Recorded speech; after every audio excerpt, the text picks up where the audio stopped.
We're here with Dane Mason. He is running for City Council on the iServeU platform. Dane, why don't you, to start off, just tell us a little bit about yourself. I've moved to Yellowknife in 2006. Fell in love with the place. I have a home here. This is home. I have no plans to move.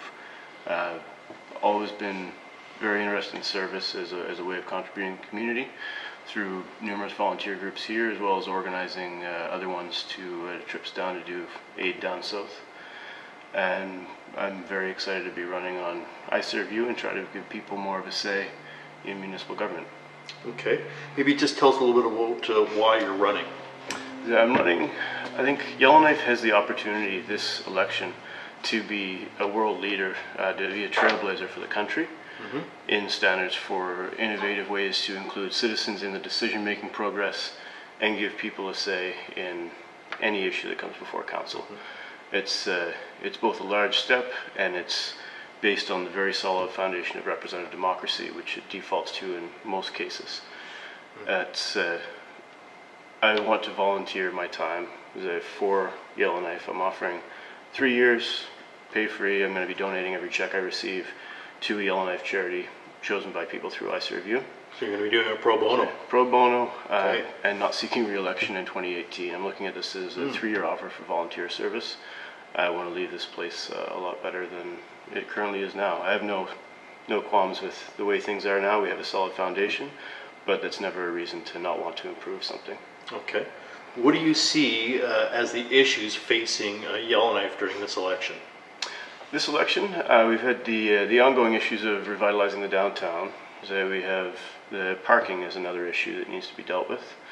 There's a new water pipe where there's an offer right now or a plan to possibly draw water from the bay, rather than replacing the old pipeline, which is a significant cost and arguably a significant risk that can be mitigated. I believe that water being pretty much the definition of a public resource is something that residents should have a say on. The water that's going to be coming through your tap is going to be coming from one of 2 sources, and you should be able to have your say on that and be listened to. Okay. What are your views on that? My views on that, personally, is that I did my master's thesis in risk management. Okay. So I'm looking at it as a question of what are the risks, what's the potential impact, what is the likelihood. It's a low likelihood of something bad happening, it's a very high potential impact. So you'd want to see the risk mitigated and also see multiple redundancies in place. So I would be looking at the options provided from the city based on, are there enough redundancies in place to guarantee there is absolutely zero risk to Yellowknifers. That's my position, and I'd also love to be able to hear from more Yellowknifers on the issue. Okay.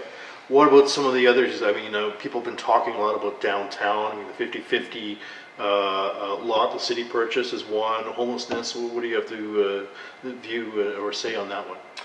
Homelessness, I think, is the important thing that we quite often forget when we say like the homeless is that we're talking about people, and that they need a place to go, number one, and ways to get out of there if they decide to.